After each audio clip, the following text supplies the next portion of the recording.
에스겔 27장 1절부터 4절까지입니다. 여호와의 말씀이 내게 임하여 이르시되 인자야 너는 두로를 위하여 슬픈 노래를 지으라. 너는 두로를 향하여 이르기를 바다 어귀에 거주하면서 여러 섬 백성과 거래하는 자여 주 여호와께서 이같이 말씀하시되 두로야 내가 말하기를 나는 온전히 아름답다 하였도다. 내 땅이 바다 가운데에 있으며 너를 지은 자가 내 아름다움을 온전하게 하였도다. 아멘. 기도하겠습니다. 하나님 아버지,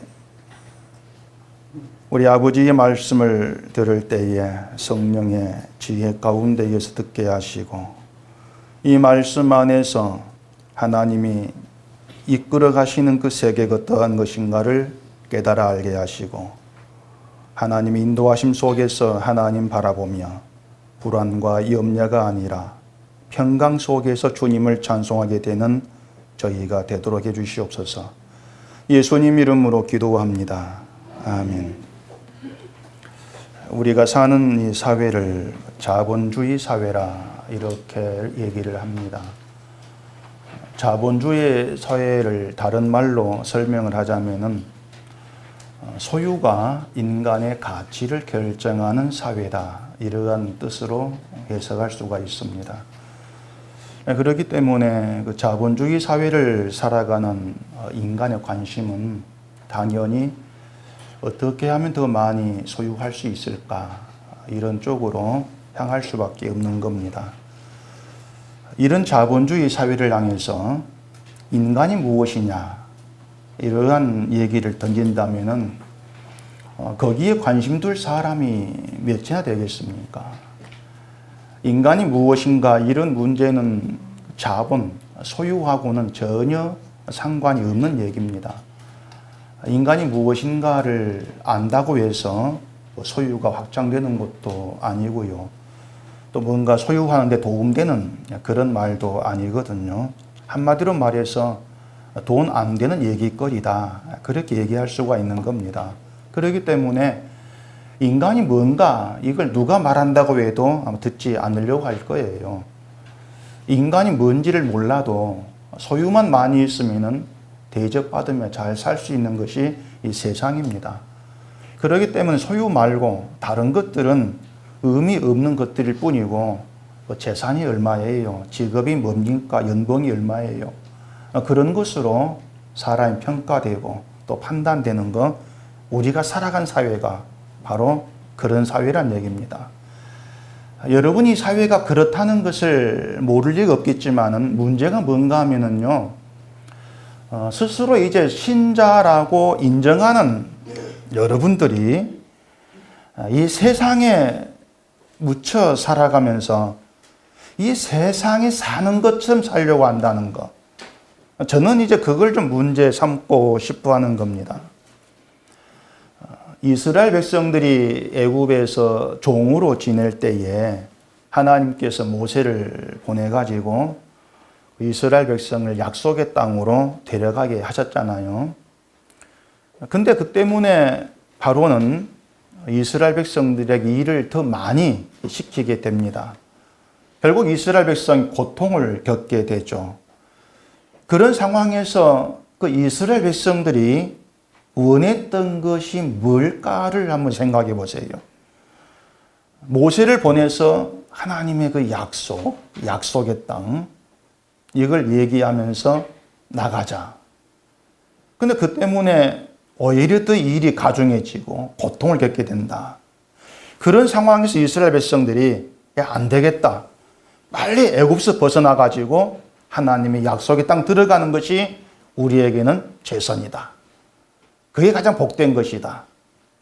이렇게 마음을 먹고 그 벗어나는 것에 뜻을 두었느냐는 것입니다. 그게 아니었어요. 이스라엘 백성들이 원했던 것은 애굽에서 벗어나는 것이 아니고 바로의 학대에서 벗어나는 것이었습니다. 그 학대가 가벼워지는 것, 그게 그들 관심이었어요.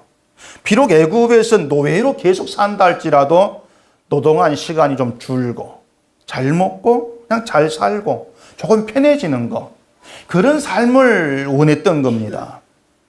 이처럼 그 종살이하는 고생에서 조금이라도 벗어나는 거, 거기에 관심을 둔 사람들에게 자, 애굽에서 벗어나자, 약속의 땅에 들어가자, 관심거리 아니에요.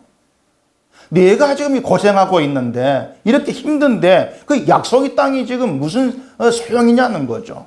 일단 내 삶 편해보자. 그게 우선 아니냐. 그게 이스라엘의 마음이었죠. 원한 것이었죠. 결국 모세와 아론이 약속의 땅이라는 것을, 언약을 들고 이스라엘 백성에 가갔지만은 그 백성들이 관심 두지 아니할 문제를 가지고 들고 오는 셈이 될 수밖에 없었다는 얘기입니다. 그게 뭘 의미하는가 하면은요, 이스라엘이 애굽에서 벗어나게 된 것은, 결국 벗어났지 않습니까? 벗어나게 된 것은 그 이스라엘의 의지도 아니고 뜻도 아니고 결심도 아니었다는 겁니다. 이스라엘과 전혀 상관없는 순전히 하나님의 뜻이었고 하나님의 계획이었고 하나님의 일하심의 결과였다는 거예요. 그걸 볼 수가 있는 거죠. 자, 그럼 여러분은 소유가 사람의 가치를 결정하는 그 자본주의 사회, 이게 현실이야. 그렇게 알고 살아가시면서 여러분이 그런 사회 속에서 원하고 지향하고 바라고 있는 거, 그게 뭐냐고 하는 겁니다. 그냥 자본주의 사회에서 그냥 사는 게 아니잖아요. 신자로 살아간다는 얘기죠. 그렇게 신자란 이름 가운데 이름으로 살고 있으면서 그 자본주의 사회에서 추구하는 거, 여러분이 추구하는 거, 정말 바라는 거, 그게 뭐냐고 하는 거죠. 소유가 가치 기준이 돼버리고 돈이 신의 자리에 있는 그런 세상에서 난 벗어나고 싶다. 이 돈이 사람 가치가 되는, 신이 되는 이 지랄 같은 세상에 난 벗어나고 싶다. 난 벗어나고 하나님이 말씀하신 그 세계, 그 나라를 추구하고 살아가겠다. 어떤 그런 열망 속에 우리가 놓여 있냐고 하는 거죠. 그게 아니면은 이 세상으로부터 뭔가 힘 있는 그런 인간 대접받기 위해서 이 땅과 똑같이 소유를 지향하는 그런 삶인가. 그걸 생각해 보셔야 되죠. 만약에 여러분들이 세상에서 벗어나는 것을 원하고 거기에 관심을 두고 있다면 성경이 말한 내용들에게 관심을 두게 되어 있습니다. 그건 분명한 사실입니다. 그런데 세상 가치관에 맞추어 가지고 편한 인생 살면 되지. 그걸 원한다면 이 성경 내용에 관심 안 가게 되어 있습니다. 그것도 분명한 사실입니다. 얘기한 대로 자본주의 사회 사람들에게 인간이 뭡니까? 관심 두지 아니한 것처럼 이 땅에서 내가 소유하는 그게 관심인데 어떤 복음이라는 거, 뭐 십자가라는 거 관심 안 가죠. 갈 리가 없지 않습니까? 고린도전서 15장 22절에 이런 말씀이 있어요. 짧으니 들어보세요. 그냥 아담 안에서 모든 사람이 죽은 것 같이 그리스도 안에서 모든 사람이 삶을 얻으리라 이렇게 되어 있습니다. 처음 듣는 말씀 아니죠. 자, 아담 안이 있고 그리스도 안이 있어요. 두 세계입니다. 그 두 세계가 전혀 다릅니다. 아담 안의 세계는 죽음밖에 없습니다. 죽음이 있다. 죽음밖에 없어요. 그리스도 안의 세계에는 죽음이 없고 삶이 있습니다. 영원한 삶, 생명이 있다는 얘기죠. 자, 그런데 이런 이야기들이, 아담만 그리스도한 이런 이야기들이 더 많이 소유하는 것에 내 삶이 있다. 더 많이 가지는 것에 내 인생이 있다. 그래 여기는 사람들에게 그 아담한 그리스도한 이것이 관심거리가 되겠느냐고 하는 것이죠. 자, 여러분은 그 둘 중에 어떤 세계를 원하십니까? 자, 아담한 죽음이 있습니다. 그리스도 안에는 삶이 있습니다. 당연히 예수 그리스도 안을 원한다. 그래 할 것 아니에요. 그게 맞아요. 그게 신자네요. 근데 과연 우리가 자본주의라는 이 사회를 살아가면서 예수 그리스도 안의 세계, 나는 그쪽을 지향합니다. 그렇게 할 수가 있냐고 하는 겁니다. 소유가 적고, 그래서 별 볼 일 없는 인간으로 취급받아도 나는 그래도 그리스도 안의 세계를 지향합니다. 그렇게 할 수가 있냐고 하는 거예요. 솔직히 우리는 애굽에서 종으로 살던 이스라엘 백성들이 약속의 땅을 지향하면서 애굽에서 벗어나는 것을 관심에 두고 사는 것이 아니고 당장 편해지는 그 삶에 관심을 두는 것처럼 우리 관심도 그들과 다르지가 않다. 우리 그렇게 사실 볼 수밖에 없지 않습니까? 예수 그리스도 안에 생명이 있다. 아무리 그렇게 얘기를 해도 우리는 예수 그리스도 안의 세계를 지향하지를 않는다는 얘기예요. 그게 이상하다는 얘기입니다. 사람이 제정신이라면은 죽음을 향해 가지 않을 것 아닙니까? 죽음이 있고 생명이, 삶이 있다. 미치지 않고서야 죽음을 향해 가지를 않을 거예요. 생명을 향해 가지. 그런데 눈앞에 죽음이 있고 삶이 있는데 이상하게 그 죽음을 택해서 죽음을 향해 가더란 얘기입니다.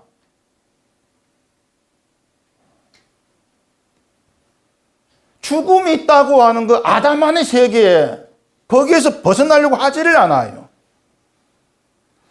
저는 그 이유를요, 이 세상에 어떤 나라를 잊어버렸기 때문이다. 저는 그렇게 보고 싶습니다. 살아가면서 이 세상이 어떤 곳이다. 그걸 잊고 산다고 하는 거예요. 그리고 예수 그리스도 안에 그 삶이 있다는 것을 뭔가 현실적인 것으로 받아들이지를 않는다고 보고 있습니다. 애굽의 이스라엘 백성들에게 현실은 약속의 땅이 아니었습니다. 애굽에서 편한 삶, 그게 현실이었죠. 약속의 땅 그들 보지를 못했지 않습니까? 가보질 않은 곳이에요. 뭔지를 모릅니다. 근데 그곳으로 가자 그래요. 근데 당장 지금 고통받고 있는 현실입니다. 일 때문에. 뭐에 마음이 쏠리겠냐 얘기예요. 우리가 꼭 그 짝이란 얘기입니다. 하나님의 나라 누가 가봤습니까? 그 나라 본 사람이 누가 있어요? 제가 관념적 믿음이란 말을 했는데 전 주일 오후에 우리 머릿속에 담겨 있지 않습니까? 실체도 모르면서 막연하게 그냥 천국이야. 거기 들어가면 신앙 다 된 거야. 근데 현실은 늘 돈 때문에 고통받고 쪼달리고 돈 빌려야 되고 아쉬운소리 해야 되고 그게 더 가까이 다가오니까 일단 하나님 나라는 모르겠고 현실 그것만 좀 나아지면 좋겠다는 거. 그러한 그 모습들이 애굽의 이스라엘과 다를 바가 없더라는 거죠. 그게 뭐냐면은 세상에 어떤 나라인가를 잊어버렸다. 잊고 산다는 겁니다. 아담 아닌데 죽음이 있는 곳인데 그걸 잊고 있다고 하는 거예요.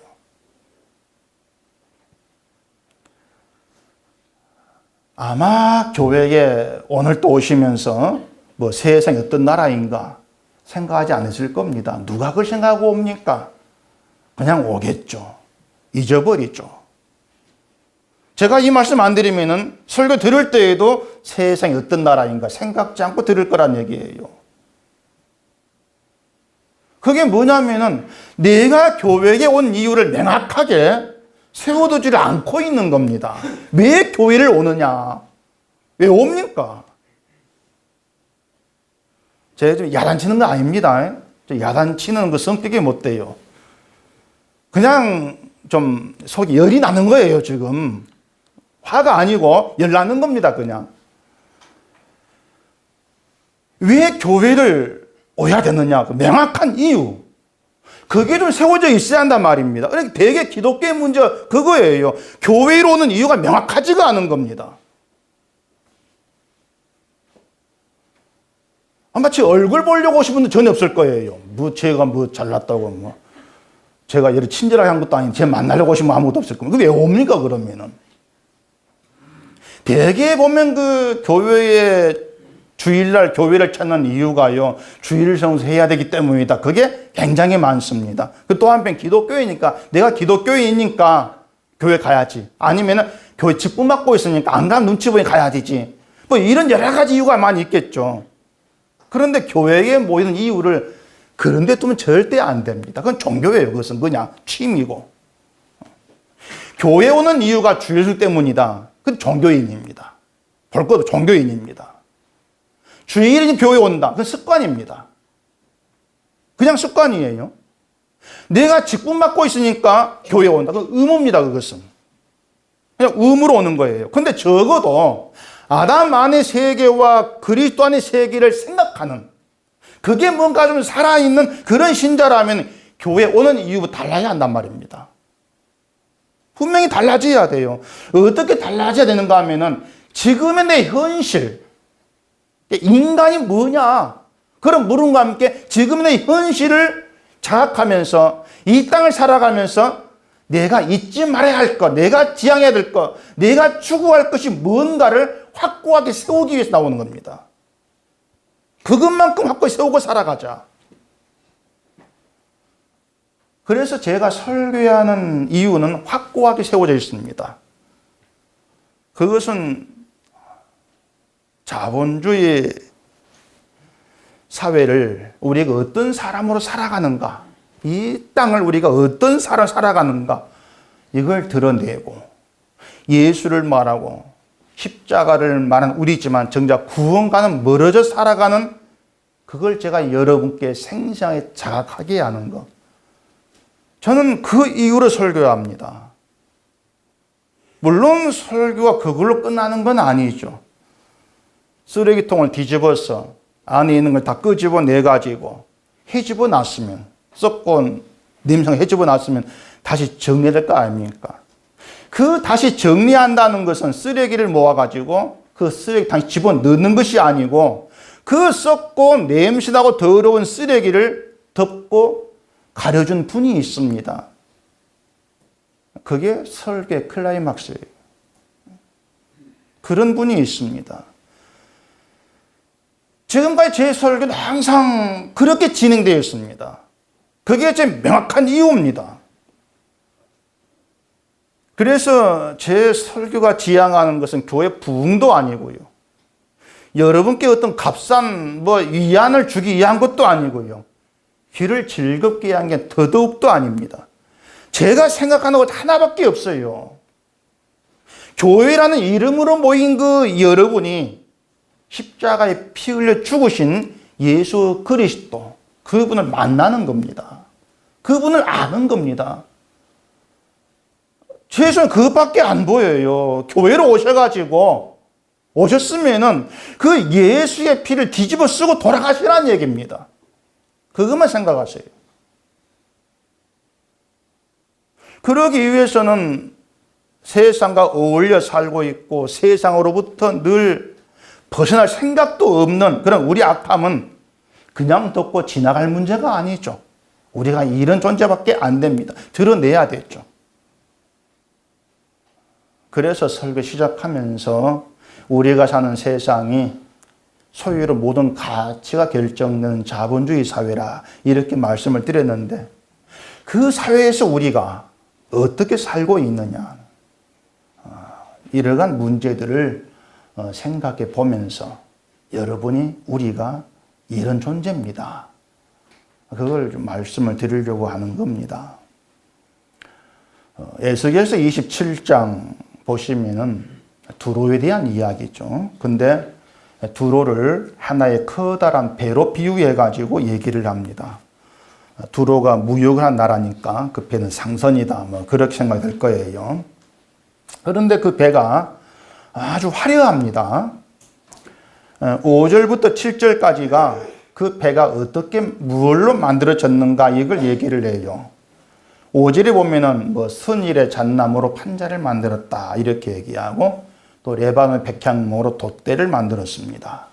6절에 보면은 그 배의 노가 바산의 상수리 나무로 만들어졌습니다.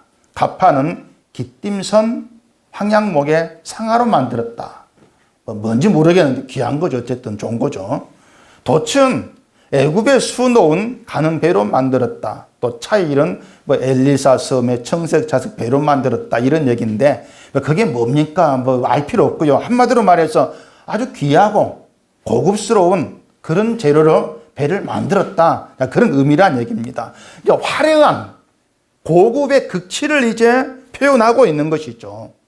그리고 뒤에 8절부터 11절 보면은 그 배의 선장과 또 선원에 대해서 말하는데 지혜로운 자들이 똑똑하고 지혜로운 그런 사람들이 선장이고 선원이었고 용사도 있었다. 이렇게 얘기를 합니다.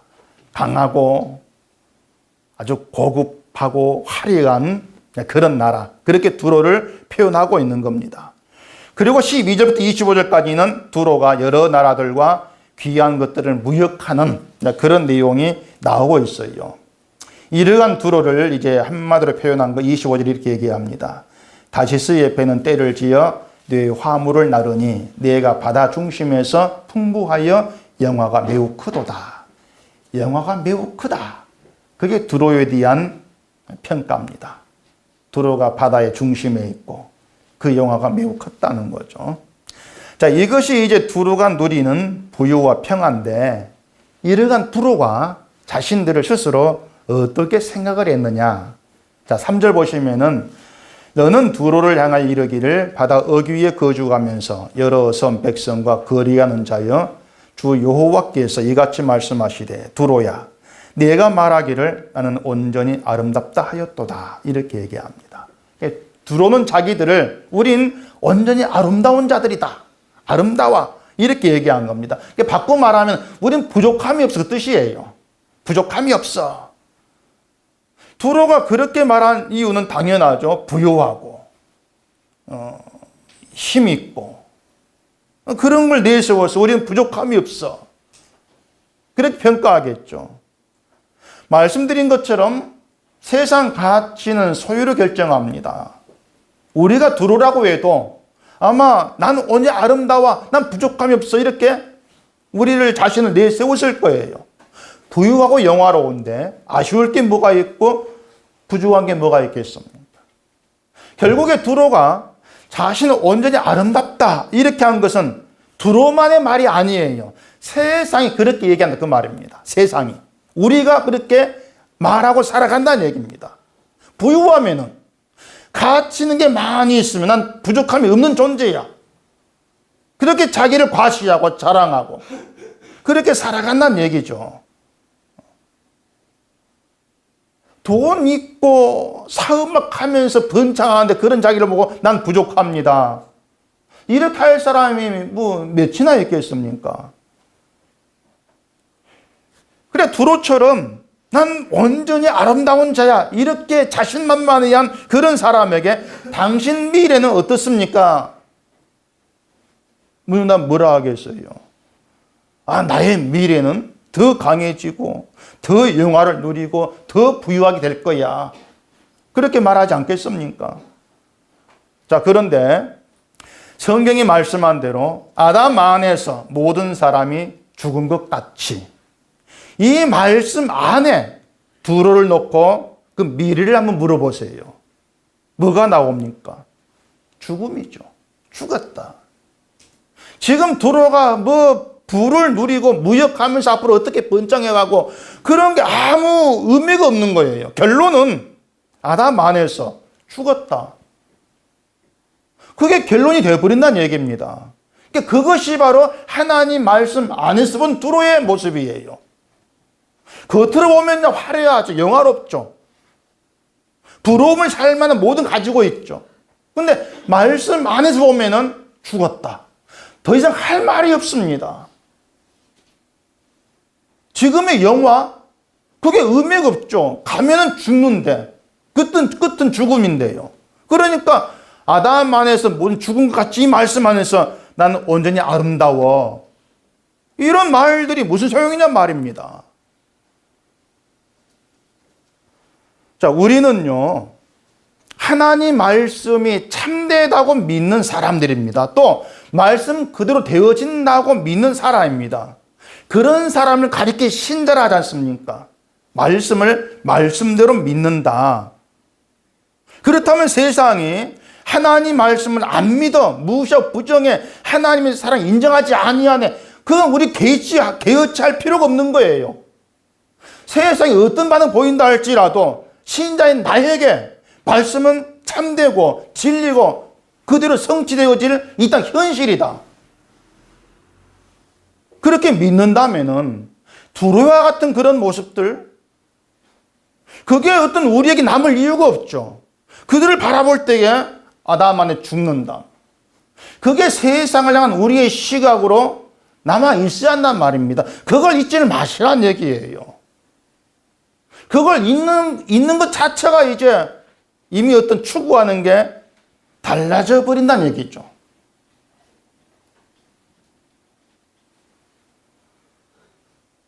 아담 안에서 죽었다. 이게 세상의 진짜 운명이고 현실입니다. 그게 말씀이 증거한 내용이거든요. 자, 이스라엘과 애굽 다시 생각해 보세요. 애굽은 아담 안에서 죽은 자의 세상입니다.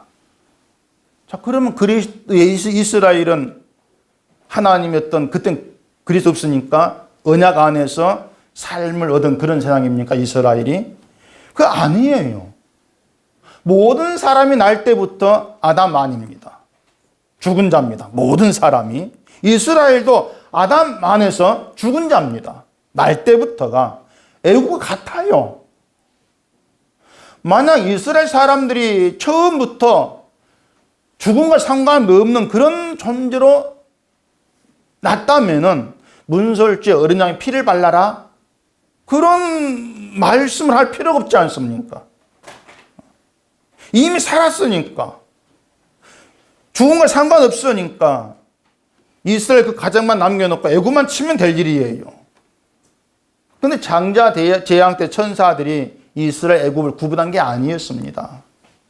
이스라엘 사람이라 할지라도 어린 양의 피를 발라놓지를 않으면은 장자가 죽임을 당합니다. 애굽과 똑같다 그 말입니다.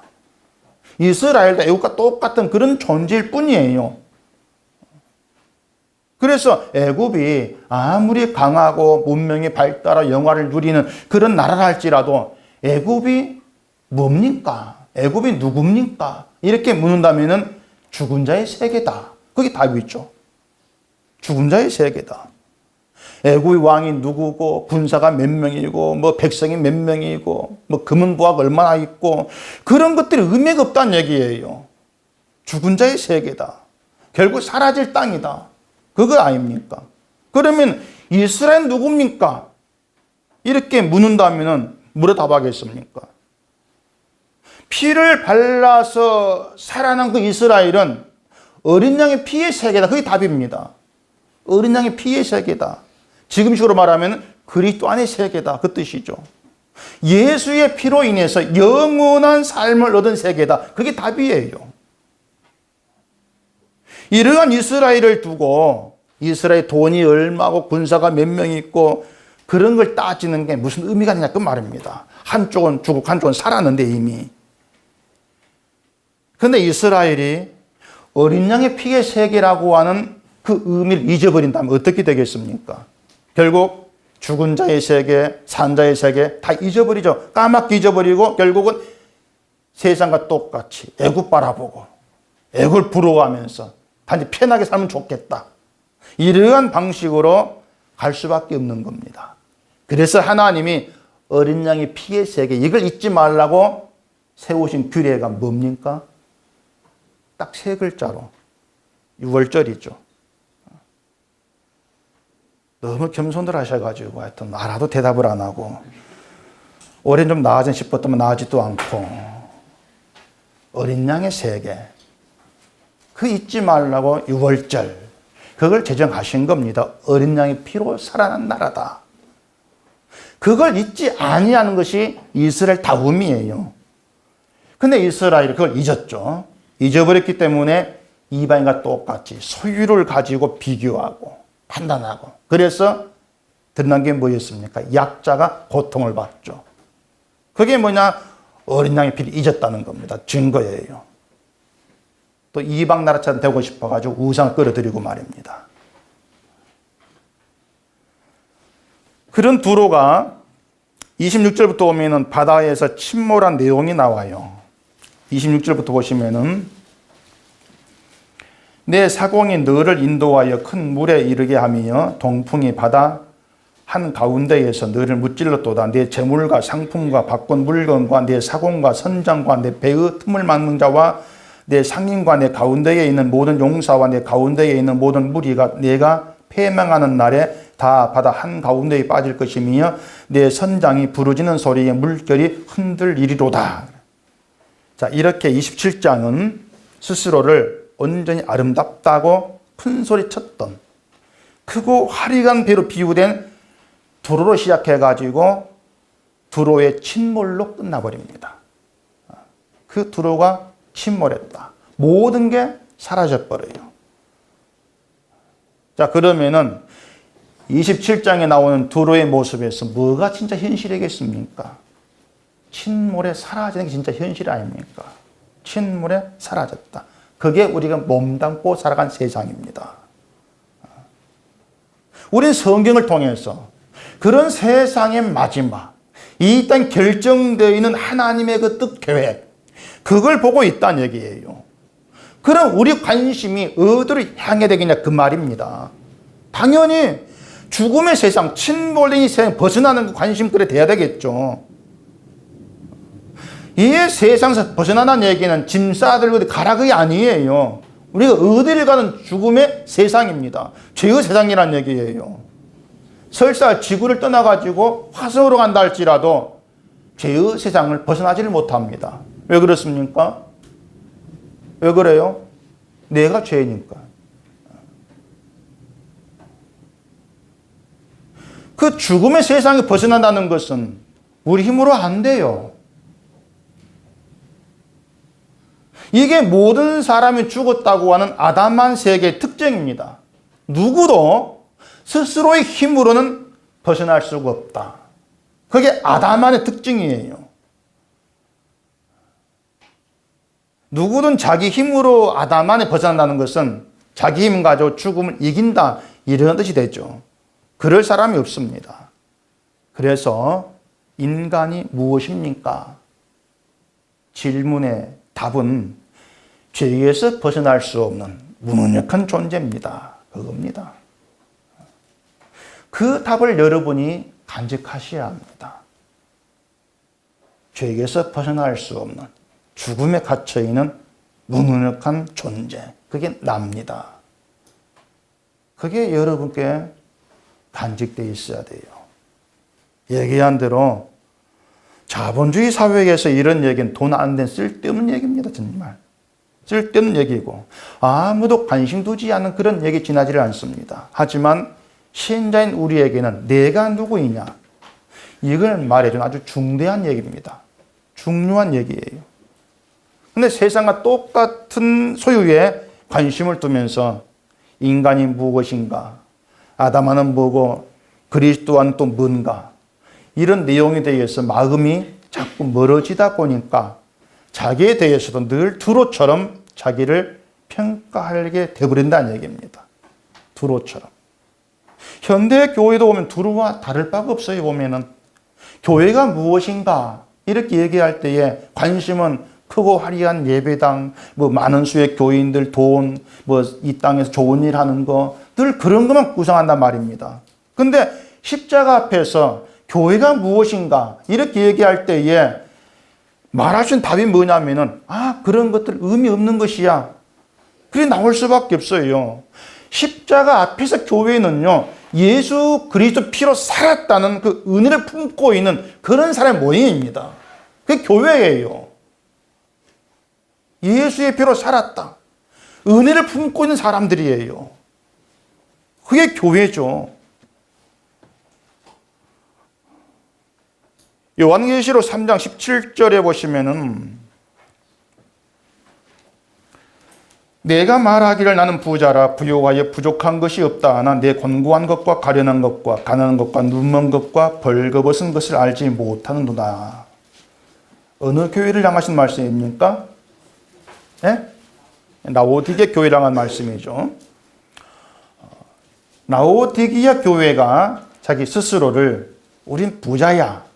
부유해서 부족한 것이 없어. 그렇게 자기를 평가한 겁니다.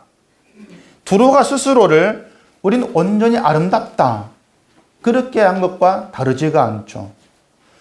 나는 부자다. 라오디게교회가 나는 부자다 할 때 이게 무슨 의미겠어요? 이게 단지 난 돈이 많은 부자야. 그런 뜻은 아닌 겁니다. 부자가 자랑하는 것은요, 뭐냐면은 내 힘과 내 노력으로 이만큼 이루었다는 겁니다. 그게 부자의 자랑입니다. 그래서 많이 하는 말이 뭐냐면은 나는 돈 벌기 위해서 먹고 싶은 건 안 먹고 입고 싶은 건 안 입고 쓸 것 안 쓰면서 모았다는 거죠. 그게 그 자랑거리거든요. 그래서 부유해서 부족함이 없어. 그 말에 담기는 의미가 뭐냐면은 내 힘으로 이룬 걸 자랑하는 겁니다. 난 이렇게 해가지고 이루었다는 거 자기 자랑이에요. 그렇게 오면은요, 난 부자야. 난 돈 많아. 그런 의미로 볼 건 아니라는 얘기죠. 내 열심, 내 행위를 자랑하는 그런 의미가 담겨 있어요. 난 이만한 열심이 있고 이만한 행위가 있습니다. 결국 교회에서 열심을 내면서 많은 일을 하고 있는 그런 자기를 바라보면서 난 부족함이 없다. 그렇게 여기는 거죠. 그게 부유한 거예요. 난 부족함이 없어. 현대 교회가 그런 열심, 그런 교회를 원하지 않습니까? 근데 이게 뭔가 하면 하나님 잊은 거예요, 그것이. 라오디게 교회가 잊은 게 바로 그것이었습니다. 모든 것이 내 행위로 말미암지 아니하고 하나님이 하셨다는 것, 이걸 잊은 거죠. 하나님이 행하셨다. 그 사실을 잊고 있기 때문에 열심히 봉사하고 충성하고 헌신해가지고 교회를 부족하면 그런 교회를 만들어 봅시다. 이런 말이 튀어나온다는 얘기예요. 하나님이 행하신다. 하나님이 일하신다. 이걸 덮어버리기 때문에 우리가 좀 열심히 해가지고 교회를 이렇게 만들어 봅시다. 이런 발상이 나와지죠. 그렇게 해서 온전히 아름다운 교회가 돼보자. 근데 이런 신앙을 뭐라 하는지 아십니까? 그 뒤에 계시록 3장 15절 보시면은 내가 내 행위를 아노니 내가 차지도 아니하고 뜨겁지도 아니하도다. 내가 차든지 뜨겁든지 하기를 원하노라. 내가 이같이 미지근하여 뜨겁지도 아니하고 차지도 아니하니 내 입에서 너를 토하여 버리리라. 미지근한 신앙 뭐 그런 말 많이 들었지 않습니까? 미지근한 신앙 그런 무슨 뭐 열심도 없고 믿는 것 같지도 않고 하면 같지도 않고 뭐 뜻은 미지근한 그런 뭐 상토로 얘기하는데 그 요한계시록을 보시면 미지근한 신앙이라고 하는 것은요 하나님이 행하실 보지를 아니하고 내 행함 바라보고 있는 겁니다. 그러면서 난 이만 열심히 있다가 하면 부족함이 없는 그런 존재로 바라보는 그게 미지근한 신앙이라 그 말이에요. 다른 말로 말하면 인간이 뭔가를 알지를 못하는 것입니다. 나를 바라보면서 난 부족함이 없어. 이리 생각한 사람이 난 권고합니다. 난 가련합니다. 난 벌거벗은 그런 자입니다. 이걸 알긴 하겠습니까? 알 리가 없는 것이죠. 설사 인간이 그렇다 할지라도 나는 아니다. 다 그런 나는 아니다. 그렇게 할 사람이에요. 근데 그게 진짜 권고한 거다. 그게 진짜 벌거벗은 것이다. 불쌍하다 그 말입니다. 왜냐하면 난 부족함이 없어. 그 생각 끝은 죽음이거든요. 영원한 죽음이죠. 우리가 하나님께 나오게 되면은요, 난 부족함이 없다. 그러한 생각이 절대 있을 수가 없습니다. 나와 질 수가 없어요. 하나님께 나오게 되어지면은요. 그렇기 때문에 자기를 두로처럼 라오디 교회처럼 부자야 나 부족함이 없어 이렇게 여긴다고 하는 것은 말씀드린 대로 하나님을 생각하지 아니할 때 덮어버리고 무시해버릴 때 나오는 현상입니다. 내가 나오죠. 하나님이 없으니까 내가 나오죠. 내가 보이는 것이죠.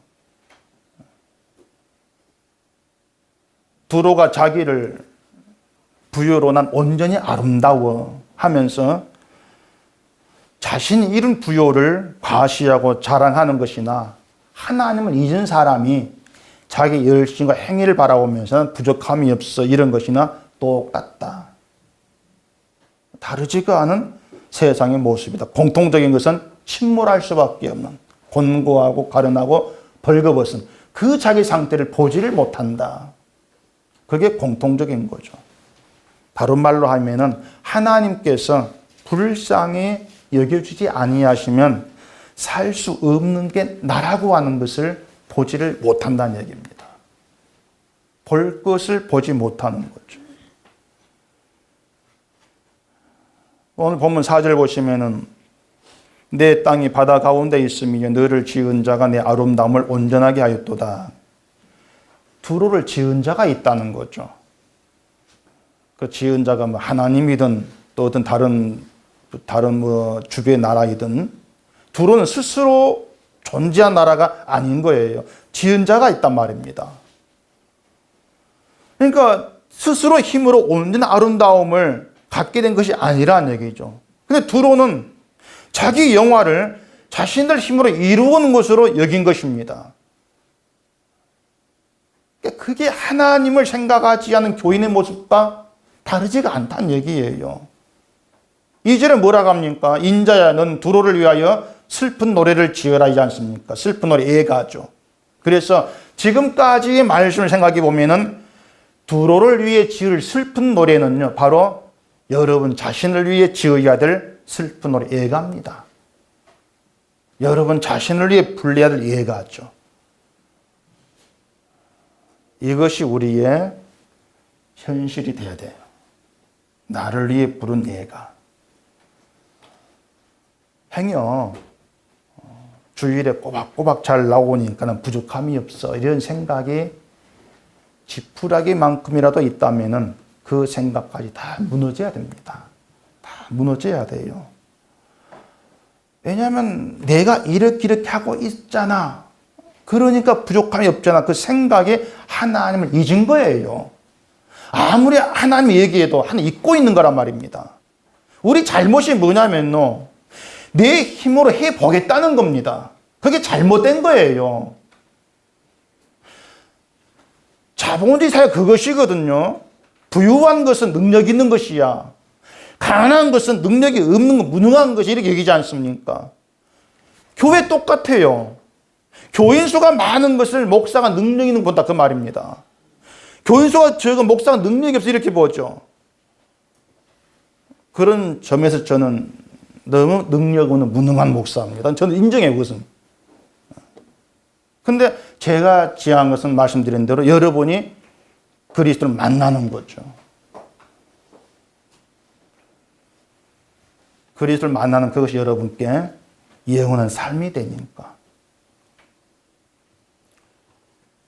36절 보시면요, 많은 민족의 상인들이 다 너를 비웃으며 내가 공포의 대상이 되고 내가 영원히 다시 잊지 못하리라 하셨느니라. 영원히 다시 잊지 못할 것이다. 이것이 두로에 대한 선언입니다. 두로의 화려함이나 부요가 두로를 지켜주질 못하죠. 두로가 자랑했던 자기들이 이룬 그 부요들 모두 함께 바다에 침몰되고 맙니다. 여러분의 인간의 어떤 공적이라는 거, 마지막 때에 여러분을 지킬 어떤 능력이 못 돼요. 모두가 함께 사라질, 그러한 거 지나지를 않습니다. 아담만의 죽음에서 여러분을 건져주는 것은 예수 그리스도의 피의 은혜입니다. 그것밖에 없습니다. 우리의 열심, 실천, 그 어떤 것도 여러분을 아담의 세계에서 벗어나게 하지를 못합니다. 이걸 생각한다면은 난 열심도 있고 행함도 있으니까 부족하면서 이런 말을 못한다. 제가 몇 번 말했는가 모르겠습니다. 항상 세상에서 벗어나지를 못하고 세상과 같은 생각으로 어울려 살려고 하는 여러분 자신들을 바라보세요. 그리고 하나님 앞에서 난 누구인가? 그걸 물어보세요. 그래도 난 부족함이 없어. 그런 생각에 나올 수가 있냐고 하는 겁니다. 우리는요, 가난하고 곤고하고 벌거벗고 그런 존재에 지나지를 않습니다. 그런데 그런 여러분께 찾아오시는 분이 하나님이세요. 여러분이 뭔가 신앙으로 준비를 해가지고 찾아오신 것이 아니고요. 세상과 똑같이 살면서 곤고와 가난한 벌거벗은 그런 자리에서 헤매고 있는, 하나님 잊고 있는 그런 여러분께 하나님이 찾아오신다는 얘기입니다. 찾아오셨어요. 실감이 안 나시죠? 하나님이 찾아오셨다가 하니까 언제 오셨노? 나는 본 적이 없는데. 예수님을 보세요. 예수님 오신 것이 하나님 찾아오신 증거입니다. 그 사건이에요. 이건 과거 일이 아니에요. 지금은 말씀으로 여러분께 오셔서 그 과거의 사건이 과거로 단절된 것이 아니고 지금도 여러분 계속되어 있다는 것을 보이십니다. 주님이 오셨고 여러분에 의해서 십자가에 계속 못 박히시고 그럼에도 여러분을 그 피로 덮으셔서 구원하시고 그리스도 안에 삶이 있는 그곳으로 이끌어 놓으셨다는 거죠. 그 사건입니다. 그게 여러분의 현실입니다. 과거 일이 결코 아니라는 얘기입니다. 이스라엘이 애굽에서 약속의 땅을 지향하지 않고 애굽의 삶에서 편해지는 것만 원했다고 해서 하나님께 모세를 철수한 거 아니지 않습니까? 저 못된 놈들 너 와버려라 철수해라 아니었어요. 원망과 불평을 받아도 하나님은 그들을 약속의 땅으로 이끌어 가셨습니다. 하나님의 일을 이루신다는 얘기죠. 하나님께 원하시는 것은 그런 너희를 인도했으니까 그 땅에서 그 인도받은 은혜만큼 높이라는 거예요. 오늘 우리가 이런 하나님의 인도하심 안에 있습니다. 그러니까 하나님의 인도하심에 소망을 두시라는 겁니다. 안 돼 소망 돌리려고 하지 마시고요. 여러분 자신의 모습, 내가 누구인가 좀 보시면서 두루와 같은 모습, 내가 두루구나. 여러분을 위해 슬픈 애노래, 그 애가를 부르시면서 하나님 말씀으로 책망 받으시고요. 여러분 현재의 모습에 눈을 뜨시란 얘기입니다.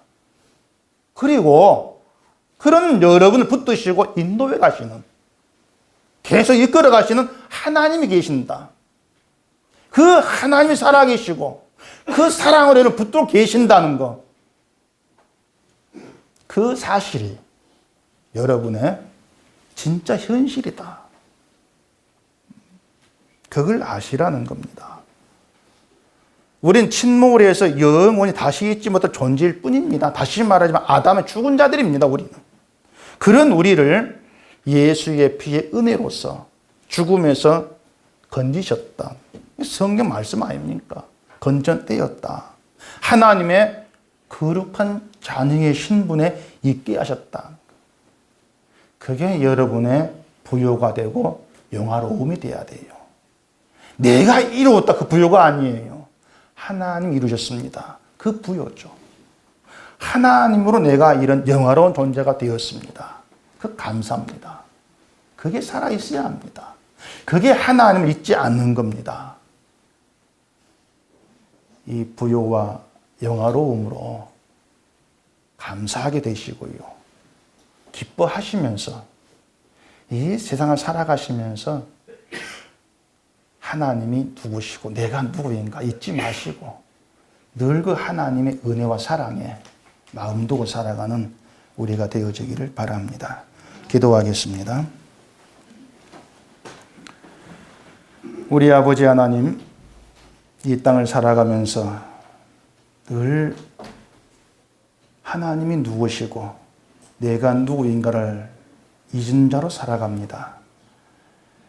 이 세상이 가치 두고 있는 것에 나도 가치를 두면서 이 땅과 어울려 살려고 하는 그런 저희들을 찾아오셔서 예수의 피로 건지시고 아담 안에서 그리스도 안에 있게 하신 하나님의 그 크신 사랑과 은혜로 부요해지고 그게 우리 영화가 되어지는 저희가 되게 하시고 오직 하나님이 행하신 그 일을 기억하면서 주를 바라보고 살아가는 저희가 되게 하시옵소서.